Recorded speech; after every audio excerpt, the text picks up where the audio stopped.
How friends, कैसे हैं आप? I hope you good and fine. आज की वीडियो में बात करने वाला हूं सेक्शन 15 इंडियन ईजमेंट एक्ट के बारे में, जो कि डील करता है एक्विजिशन बाय प्रिस्क्रिप्शन। अब इस वीडियो में अकेला मैं एक्विजिशन बाय प्रिस्क्रिप्शन को अच्छे से एक्सप्लेन ही नहीं करूंगा, बल्कि आपको एग्जांपल्स, केस लॉस के साथ इसको समझाऊंगा। और मुझसे एक क्वेश्चन पूछा गया था, सर, कि जो एक्सप्लेनेशन में जो 1 ईयर का कॉन्सेप्ट है सेकंड एक्सप्लेनेशन में, वो है क्या। आज एक्सप्लेनेशंस को भी अच्छे से मैं क्लियर करूंगा, आपके सारे डाउट जो हैं वो क्लियर करने वाला हूं आज की वीडियो में 1 बाय 1।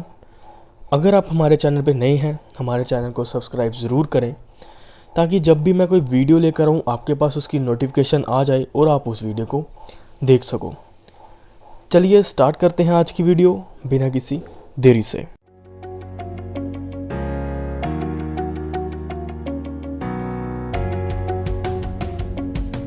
एक्विजिशन बाय प्रिस्क्रिप्शन को समझने से पहले आपको ईजमेंट का मीनिंग पता होना चाहिए। ईजमेंट होती क्या है? अगर आपको ईजमेंट नहीं पता क्या होती है, इसके ऊपर मैंने एक ऑलरेडी डिटेल में वीडियो बनाई हुई है। आप हमारी प्लेलिस्ट में चले जाइएगा इंडियन ईजमेंट एक्ट की, वहाँ पे आपको सारी जो है वीडियोस जो हैं ईजमेंट के ऊपर मिल जाएंगी। अब आते हैं आज के टॉपिक पे। सेक्शन 15 कहता है एक्विजिशन बाय प्रिस्क्रिप्शन। जो ईजमेंट है उसको एक्वायर करने के कई तरीके हो सकते हैं। एक्सप्रेसली भी ईजमेंट एक्वायर की जा सकती है, इम्प्लाइडली भी की जा सकती है, और उनमें से एक तरीका है एक्विजिशन बाय प्रिस्क्रिप्शन का। एक्विजिशन का मीनिंग होता है कुछ प्राप्त करना, कुछ हासिल करना, एंड प्रिस्क्रिप्शन का मीनिंग होता है कोई ऐसा राइट है हमारे पास जो कि लंबे समय तक चलने के बाद हमारे पास आया है। सेम एज इट इज़, अगर कोई ईजमेंट लंबे समय तक चलने के बाद या फिर कोई ऐसा ड्यूरेशन बताई होगी हमारे कानून में जिसको फुलफिल करने के बाद ही जो ईजमेंट है हमें एक्विजिशन बाय प्रिस्क्रिप्शन के द्वारा प्राप्त होती है। हमारे कानून में सेक्शन 15 जो है इंडियन ईजमेंट एक्ट का, उसमें 20 ईयर बताया गया है। अगर किसी ईजमेंट को 20 साल हो गए हैं और बाकी आगे भी बढ़ रहे हैं, 21-22 जैसे आगे भी हो रहे हैं, अगर किसी भी ईजमेंट को 20 साल कंप्लीट हो गए होंगे तो उसको कहेंगे वो ईजमेंट कैसे है, वो ईजमेंट एक्विजिशन बाय प्रिस्क्रिप्शन के द्वारा उसको मिल जाएगी, वो ईजमेंट उसके पास पक्की हो जाएगी। अब फ्रेंड्स, मैं आपको एक एग्जांपल देता हूँ। ए एंड बी दो व्यक्ति हैं। ए ने बी को राइट टू वे दिया हुआ है अपनी लैंड से। ओके, उसने अपनी ज़मीन से बी को अपने घर तक जाने के लिए रास्ता दिया हुआ है। ओके, उस रास्ते को यूज़ करते हुए बी को 24-25 साल हो गए हैं। ओके, सो हमारा कानून क्या कहता है? हमारा कानून कहता है अगर किसी ईजमेंट को 20 साल हो गए हैं तो वो ईजमेंट एक्विजिशन बाय प्रिस्क्रिप्शन बन जाती है। इसमें बी को जो है 25 साल हो गए हैं, तो ये ईजमेंट एक्विजिशन बाय प्रिस्क्रिप्शन बन गई है। और अगर ए बी को कहेगा तू अब ये रास्ता लेना छोड़ दे, तू कहीं और से रास्ता ले, तो जो बी है वो कोर्ट जाकर अपने राइट को, अपने ईजमेंट राइट को बचा सकता है और वो कह सकता है कि मेरे को 20 साल हो गए हैं और ये ईजमेंट जो है एक्विजिशन बाय प्रिस्क्रिप्शन जो है बन गई है। अब फ्रेंड्स, बात करते हैं सेक्शन 15 एक्विजिशन प्रिस्क्रिप्शन के पहले पैराग्राफ के बारे में। उसमें लिखा हुआ है where the access and use of light और air to and for any building have been peaceably enjoyed therewith in as an easement without interruption and for 20 year. इस पैराग्राफ में लाइट एंड एयर के use की बात की गई है, light and air के ईजमेंट की बात की गई है।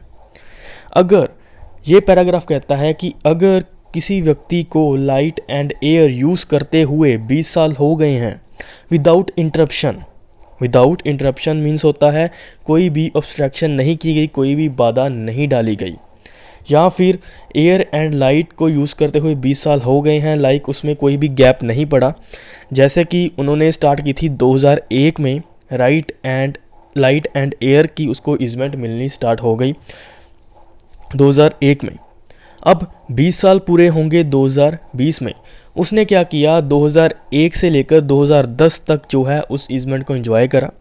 फिर उन्होंने ब्रेक ले लिया 2 साल का, फिर उन्होंने 2022 से या फिर 23 से जब भी स्टार्ट करा फिर 2020 तक करा, तो ये 20 ईयर नहीं माना जाएगा। 20 ईयर तक उन्होंने कंटिन्यूसली जो है उस इवेंट को इंजॉय करा होना चाहिए, राइट एंड ईयर की इवेंट को इंजॉय करा होना चाहिए।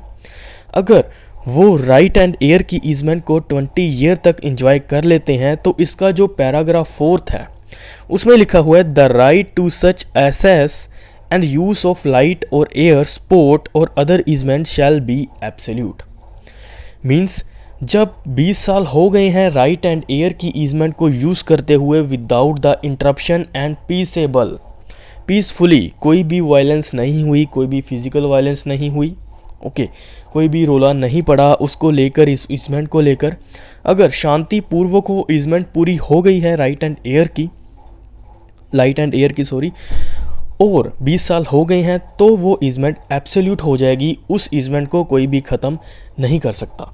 अगर कोई ख़त्म करने की कोशिश करेगा तो वो व्यक्ति जिसकी इवेंट जो है इंटरप्ट हो रही है वो जाकर कोर्ट में केस फाइल कर सकता है उस व्यक्ति के खिलाफ और उसको रोक सकता है, उसके ऊपर इंजंक्शन जो है वो ले सकता है।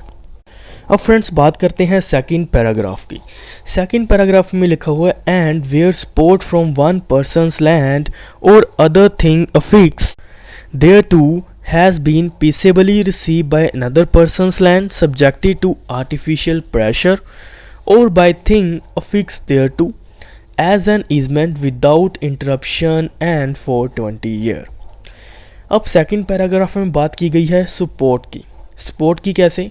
इसमें कहा गया है कि अगर कोई एक पर्सन की लैंड में से कोई व्यक्ति अपनी लैंड के लिए सपोर्ट लेता है यानी कि उसको खड़ा करने के लिए, यानी कि आप ऐसा कह सकते हो कि एक व्यक्ति जो है अपना घर खड़ा करने के लिए दूसरे की दीवार में से अपनी दीवार जो है खड़ी कर लेता है, ओके। जैसे कि आधी दीवार उस पर्सन की हुई है जिसकी दीवार से उसने जो है अपना आगे मकान खड़ा करना है, सेम एक ही दीवार पे दोनों घर जो हैं टिके हुए हैं।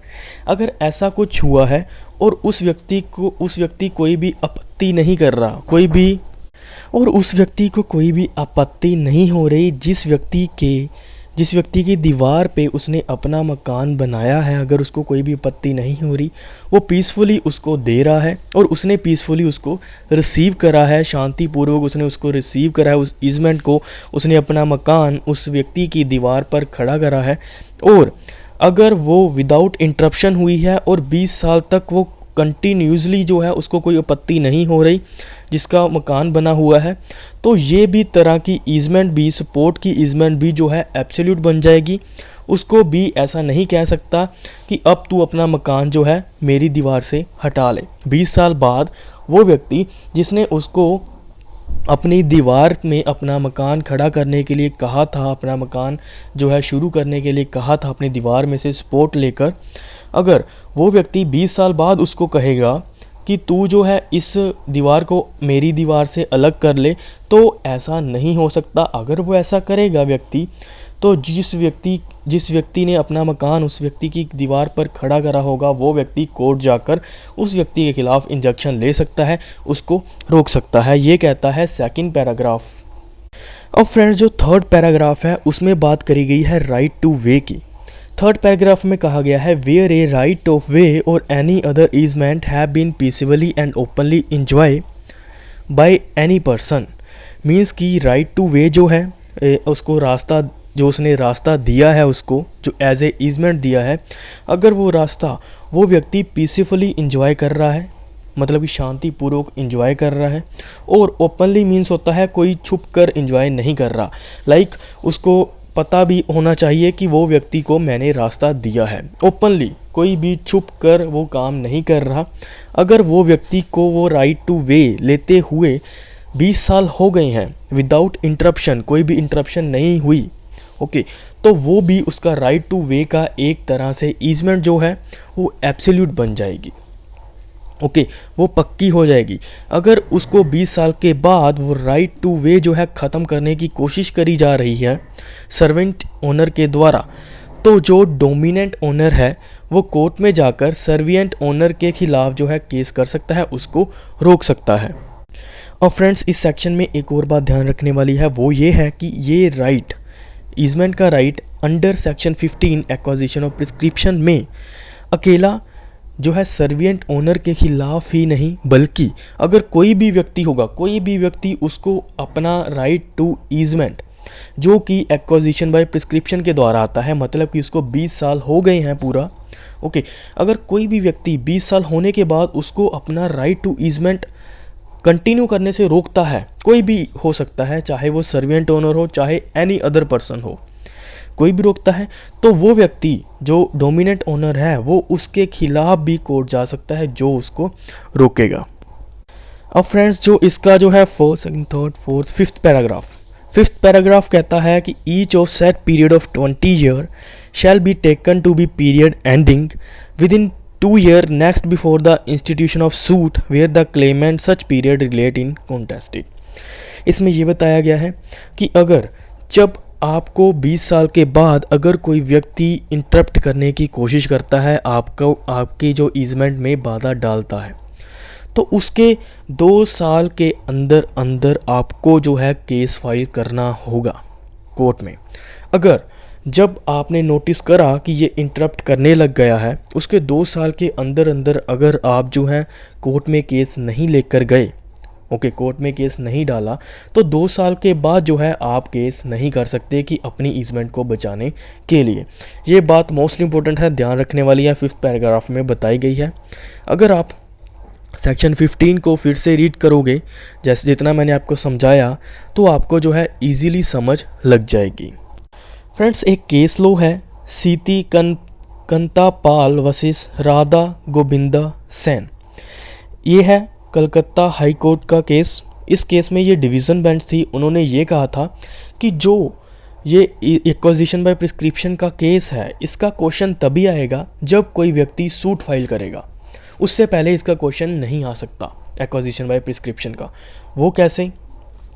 अगर किसी व्यक्ति को राइट टू वे मिला हुआ है और वो व्यक्ति 20 साल से उस राइट टू वे को यूज़ कर रहा है, अगर 20 साल होने के बाद जिसकी वो प्रॉपर्टी है जिसमें से वो राइट टू वे लिया हुआ है, अगर वो व्यक्ति उस व्यक्ति को रोकता है 20 साल के बाद भी, तो वो व्यक्ति उस व्यक्ति के साथ लड़ नहीं सकता। अगर वो व्यक्ति उसके साथ लड़ेगा तब वो ऐसा माना जाएगा कि वो इंटरप्ट हो गया है, ओके, लेकिन इसमें लिखा हुआ है विदाउट इंटरप्शन, ओके, ऐसा मान जाएगा वो इंटरप्ट हो गया है। अगर उसको जो है अपनी ईजमेंट जो है वापस लेनी है, अपनी ईजमेंट कंटिन्यू करनी है, तो उस व्यक्ति को कोर्ट में जाना पड़ेगा। कोर्ट में जाकर उसको ये क्वेश्चन करना पड़ेगा कि मेरा जो है एक्विजिशन बाय प्रिस्क्रिप्शन के द्वारा 20 साल पूरे हो गए हैं, ओके, और ये मेरी जो ईजमेंट है, ये मेरी ईजमेंट एब्सोल्यूट होनी चाहिए, मेरी ईजमेंट एब्सोल्यूट ही होनी चाहिए, उसको ख़त्म नहीं करा जा सकता। जब तक वो व्यक्ति कोर्ट में नहीं जाएगा तब तक जो व्यक्ति जिस व्यक्ति की लैंड में से उसने रास्ता दिया है उस व्यक्ति को रोका नहीं जा सकता। बस इस जो केस लॉ में ऐसा ही कहा गया है कि एक्विजिशन बाय प्रिस्क्रिप्शन की बात वहाँ पर आती है जब तक आप सूट जो है केस कोर्ट में फाइल नहीं करते। जब आपने सूट जो है कोर्ट में फाइल कर दिया तब एक्विजिशन ऑफ प्रिस्क्रिप्शन की बात आएगी, तब जो है कोर्ट ये मानेगी। वैसे आप उस व्यक्ति को नहीं समझा सकते, उस व्यक्ति के साथ नहीं लड़ सकते। अब फ्रेंड्स इसके कुछ इंग्रेडिएंट्स जान लेते हैं, सेक्शन 15 में क्या क्या इंग्रेडिएंट्स, क्या क्या ज़रूरी हैं चीज़ें। सबसे पहली बात तो ईजमेंट होनी ज़रूरी है, ओके, और उस ईजमेंट को इंजॉय भी होना ज़रूरी है। अगर वो व्यक्ति ईजमेंट को इंजॉय ही नहीं कर रहा तो हम कैसे कहेंगे कि उसने 20 साल तक उसको इंजॉय करा है और उसके ऊपर राइट टू प्रिस्क्रिप्शन है, ओके, इंजॉय करा होना चाहिए उस ईजमेंट को, और वो इंजॉयमेंट पीसफुली होनी चाहिए, शांतिपूर्वक होनी चाहिए, कोई उसमें इंटरप्शन नहीं होनी चाहिए, कोई भी उसमें गैप नहीं होना चाहिए। यानी कि पहले उन्होंने 5 साल के लिए ईजमेंट ले ली, फिर 6वें और 7वें साल जो है उसने रेस्ट करा, कहीं और पे घर ले लिया, फिर वापस उसी घर में आ गया, तो फिर से वह स्टार्ट करने लग गया कि हाँ जब से मैंने यहाँ पे आया था तब से वो ईजमेंट होगी। मीन्स कि उसमें कोई भी गैप नहीं होना चाहिए। अगर उसमें कोई भी गैप होगा तो वो ऐसा नहीं माना जाएगा कि वो 20 ईयर के लिए कंटिन्यू है। पीसफुली होनी चाहिए, विदाउट इंटरप्शन होनी चाहिए, और 20 साल तक उसने उसको एंजॉय करा होना चाहिए। और ईजमेंट जो है ओपनली भी होनी चाहिए, राइट टू वे वाली।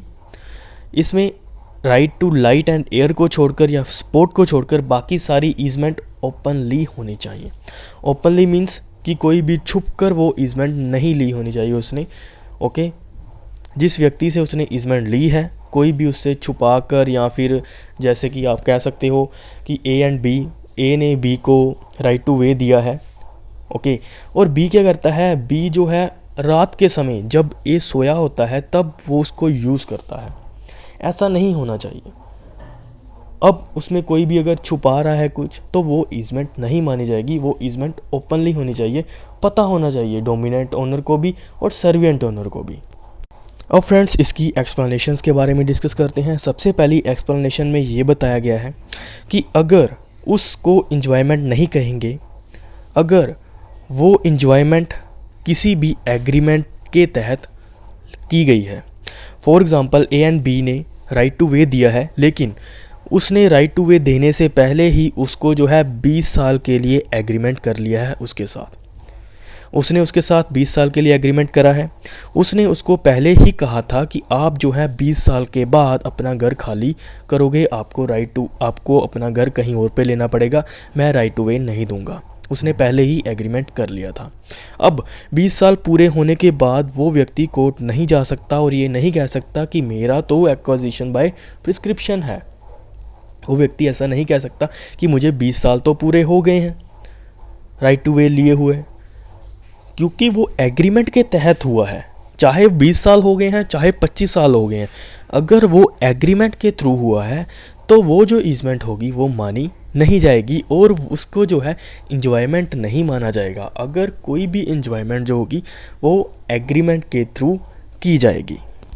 अब फ्रेंड्स एक्सप्लेनेशन 2 की बात करते हैं। इसमें जो है इंटरप्शन की एक तरह से डेफिनेशन बताई गई है, ओके, और एक तरह से ऑब्स्ट्रक्शन की डेफिनेशन बताई गई है।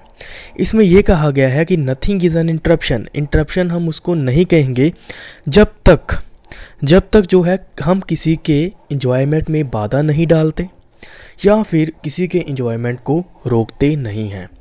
अगर कोई पर्सन किसी के इंजॉयमेंट को रोकेगा, ओके, उसको इंजॉय करने से, उस ईजमेंट को इंजॉय करने से रोकेगा, या फिर उस ईजमेंट में कोई बाधा डालेगा, किसी तरह से भी बाधा डाल सकता है, उसको हम कहेंगे इंटरप्शन।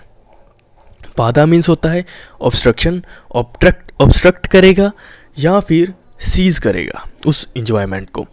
अब इसमें एक और बात कही गई है, वो है ऑब्स्ट्रक्शन की। ऑब्स्ट्रक्शन क्या होता है? ऑब्स्ट्रक्शन होता है बाधा।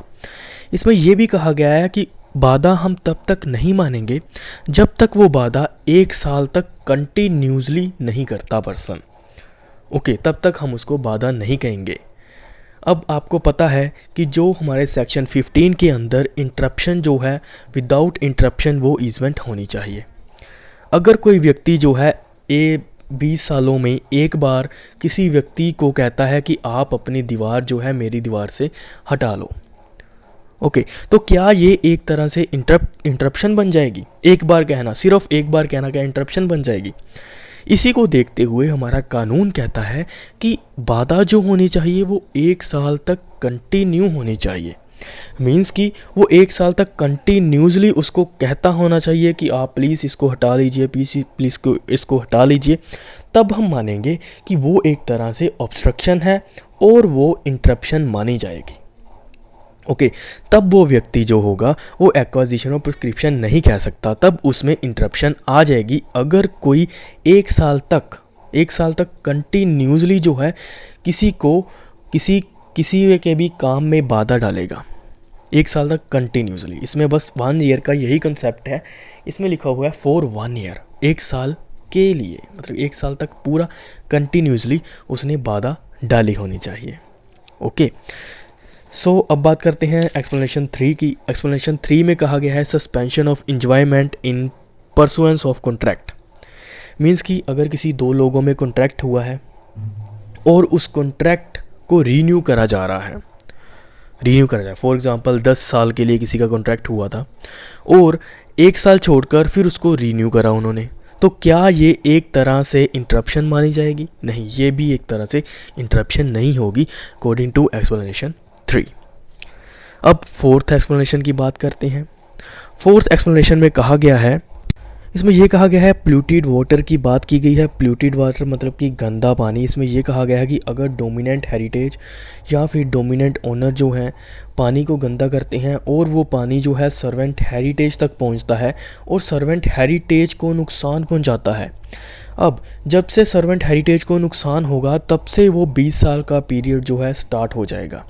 अगर वो 20 साल का पीरियड पहले से ही स्टार्ट हुआ था और फिर बाद में 10 साल होने के बाद वो गंदा पानी जो है सर्वेंट हेरिटेज को इफ़ेक्ट कर रहा है, उसको नुकसान पहुंचा रहा है, तब से फिर से वो जो है पहले साल से ही स्टार्ट हो जाएगा वो 20 साल का पीरियड। अब आगे बात कही गई है, when the property was our right is claimed under the section belonging to government, this section shall be read if for the word 20 year the word 30 year। Means कि अगर कोई गवर्नमेंट प्रॉपर्टी नहीं है, गवर्नमेंट की property ऊपर से आपने easement ली हुई है, तो 20 ईयर नहीं चाहिए आपको, तब 30 ईयर चाहिए। 30 ईयर विदाउट इंटरप्शन अगर आपकी ईजमेंट जो है पूरी हो रही होगी किसी गवर्नमेंट की लैंड पे, तब ऐसा माना जाएगा कि वो जो ईजमेंट है आपकी एब्सोल्यूट है। अगर आपकी ईजमेंट सरकार की लैंड पे 20 साल तक हुई और आप फिर कहोगे कि 20 साल टाइम पीरियड है, वो नहीं मानी जाएगी, क्योंकि सरकार के लिए वो टाइम है 30 ईयर। अब आम आदमी के लिए 20 साल है, अगर किसी प्राइवेट लैंड में से गुजरता है, कोई राइट टू वे दिया गया है, अगर किसी सरकार की लैंड से राइट टू वे दिया गया है, उसका जो है 30 ईयर है। इन दोनों में डिफरेंस आ गया। अब आप मुझे बताइए, ये राइट टू इक्वालिटी जो है हमारे पास, इसको वायलेंट करता है कि नहीं करता? सरकार हमेशा जो है अपना पक्ष जो है सेफ रखती है। वो क्यों रखती है? क्योंकि अपने लिए उन्होंने टाइम थोड़ा सा ज़्यादा बढ़ा लिया ताकि कोई व्यक्ति हमारी लैंड के ऊपर में अपना एब्सोल्यूट जो है ईजमेंट का राइट ना ले सके, इसलिए उन्होंने अपना टाइम 30 ईयर कर दिया। बाकी प्राइवेट लैंड के लिए उन्होंने 20 ईयर कर दिया। आप मुझे इसके बारे में कमेंट बॉक्स में ज़रूर बताइएगा कि जो ये पक्षपात करा है, क्या ये सही करा है इस सेक्शन में कि नहीं करा। आप मुझे कमेंट बॉक्स बताइए, मैं वेट करूँगा। अब बात करते हैं इसकी एक इलस्ट्रेशन, उसको समझ लेते हैं ताकि आपको अच्छे से समझ लग जाएगा ईजमेंट बाय एक्वाजिशन प्रिस्क्रिप्शन है क्या। अब इलस्ट्रेशन में ये कहा गया है कि ए नाम का व्यक्ति है, उसने एक केस फाइल करा था 1883 में कि उसको राइट टू वे को रोका जा रहा है। ओके, और डिफेंडेंट ने कहा कि हाँ ठीक है, मैं रोक रहा हूँ राइट टू वे, लेकिन इसको कभी राइट टू वे मिला ही नहीं था। लेकिन जिसने एप्लीकेशन लगाई थी, जिसने केस फाइल करा था, उसने कह दिया था कि मैं इसको 20 साल से यूज़ कर रहा हूँ। 20 साल कैसे? उसने कहा था मैं इसको 1 जनवरी 1862 से इसको यूज़ कर रहा हूँ। और कब तक यूज़ करा उसने? 1882 तक यूज़ करा, जनवरी 1882 तक यूज़ करा। फिर उसने 1883 में केस फाइल करा था कि मेरे राइट को रोका जा रहा है। अब जिसके खिलाफ उसने केस फाइल करा था वो कह रहा था कि हाँ मैंने इसको रोका है, लेकिन इसके पास कोई भी राइट टू वे है ही नहीं। अब जिसने केस फाइल करा था उसने प्रूफ कर दिया कि मेरे पास राइट टू वे भी है। उसने कुछ एविडेंस लगाए होंगे कि मेरे पास राइट टू वे भी था, ओके, और मुझे 20 साल भी हो गए हैं। तो कोर्ट ने कहा कि इसकी ये ईजमेंट जो है ये एक्वाजिशन बाय प्रिस्क्रिप्शन है और ये ईजमेंट एब्सोल्यूट है। अब आप इस ईजमेंट को ख़त्म नहीं कर सकते किसी भी हालत में। अब ये इसका एब्सोल्यूट राइट बन गया है। सो फ्रेंड्स, बस यही था एक्वाजिशन बाय प्रिस्क्रिप्शन।